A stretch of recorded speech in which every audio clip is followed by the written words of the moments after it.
Ah, i dinosauri! Il mistero e la bellezza di questi animali storici che hanno calcato la Terra parecchi anni prima di noi. Il loro tempo è talmente tanto lontano che sembra quasi un mito, una leggenda. Eppure sono vissuti sul nostro pianeta e ne sono stati padroni indiscussi per tantissimi anni prima che si estinguessero per un maledetto meteorite. E se si potessero riportare in vita grazie al loro DNA recuperato da una zanzara rimasta intatta nell'ambra? Questo è il punto da cui parte una delle storie più belle del cinema. La storia di un franchise con cui molti sono cresciuti e che ha fatto aumentare ancora di più l'amore e la curiosità verso questi animali preistorici. Jurassic Park. In questa prima parte tratterò solo la trilogia originale, mentre nella seconda vi parlerò dei Jurassic World. Avremo una struttura differente in cui vi dividerò il tutto per film, senza però andare troppo nel dettaglio come faccio nei video classici.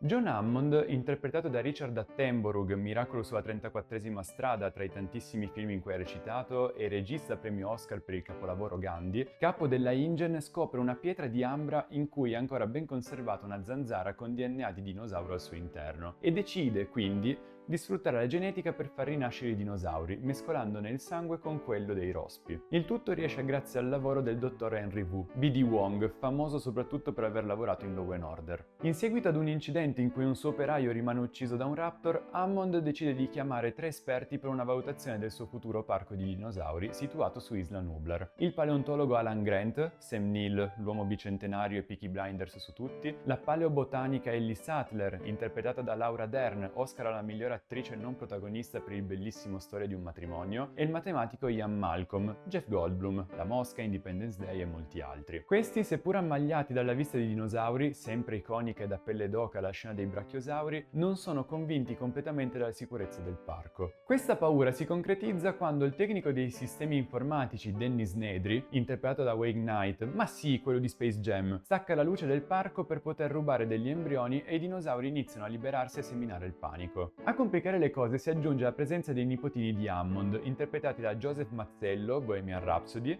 e Ariana Richards, vista anche in Tremors, che Alan dovrà proteggere nel mezzo del disastro causato da Nedry.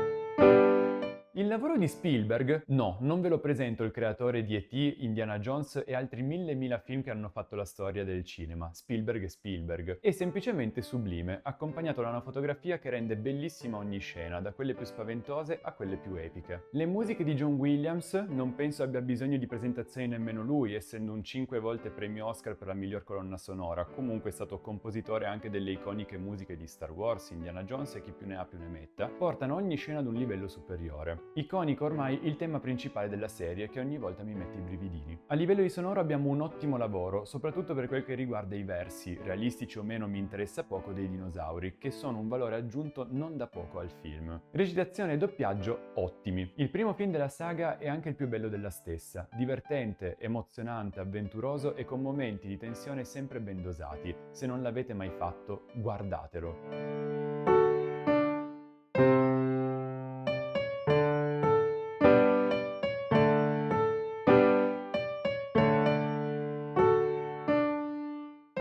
4 anni dopo gli eventi del primo film, Ian Malcolm viene contattato nuovamente da Hammond, il quale lo informa che non è più a capo della InGen a causa dell'incidente di una famiglia fermatasi su Isla Sorna, conosciuta come il sito B, in cui vengono creati i dinosauri, e ferita da alcuni Compsognathus. Hammond chiede a Ian di unirsi ad una spedizione sull'isola atta a documentare la vita dei dinosauri su di essa, così che questi non vengano trasferiti dal suo nipote bramoso di potere, Peter Ludlow, interpretato da Arliss Howard, Full Metal Jacket tra i tanti, che vuole portare i dinosauri a San Diego per costruire un parco cittadino. Ian, seppur restio, accetta dopo aver saputo che la sua nuova compagna, la paleontologa Sarah Harding, interpretata da Julianne Moore, premio Oscar per Still Alice, sia unita alla spedizione. Ian vuole convincerla a rinunciare e a tornare a casa insieme. Il tutto prenderà come sempre una brutta piega a causa dei mercenari assoldati da Ludlow per il recupero dei dinosauri.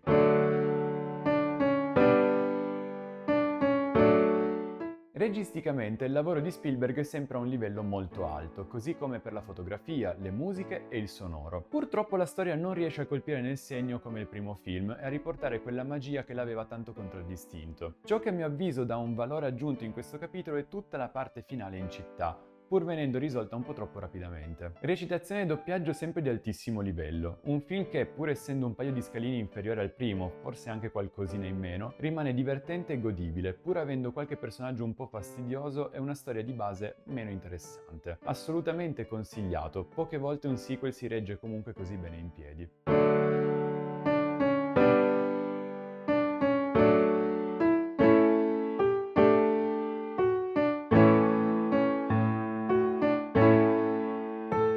Passano altri 4 anni e stavolta è Alan Grant a tornare, insieme al suo nuovo aiutante Billy Brennan, Alessandro Nivola, recitato anche in Face Off, con cui ha inventato una cassa di risonanza che riproduce perfettamente il verso dei Raptor. I due, a causa della mancanza di fondi, si trovano costretti ad accettare un lavoro propostogli dai ricchi coniugi Paul e Amanda Kirby, rispettivamente Paul H. Macy, Shameless, e Thea Leoni, Bad Boys, i quali hanno bisogno di 2 esperti dell'isola, sbagliandosi visto che Grant conosce Nublar, non Sorna, per salvare il figlio rimasto intrappolato appunto su Isla Sorna, ormai dichiarata inagibile dopo gli eventi del secondo film. La squadra dunque volerà fin sull'isola e si ritroverà nuovamente braccata dai dinosauri.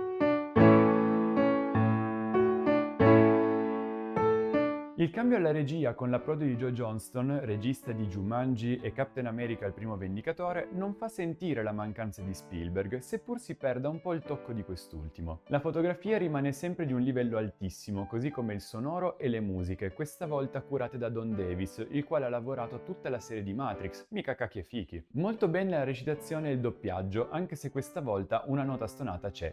Thea Leoni. Sicuramente il personaggio rompiscatole urlatore non aiuta, ma lei non è nemmeno brava a smorzarlo un minimo, rendendosi veramente insopportabile in alcuni momenti della pellicola. In ogni caso, in questo film si riesce a sentire un po' di più la magia del primo film e questo è, per me, un enorme vantaggio. Un film che consiglio sempre, poiché va a concludere la trilogia e riporta su schermo il mio personaggio preferito della saga, Alan Grant. In più vi si aggiunge una storia molto carina e godibile, oltre che rapida e con poche lungaggini. Infatti questo è anche il capitolo più breve della saga.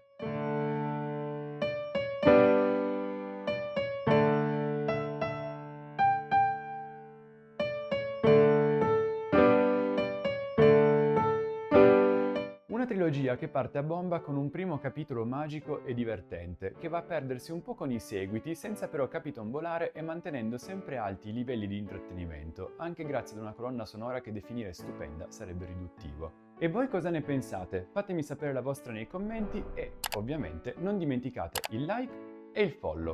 Ciao!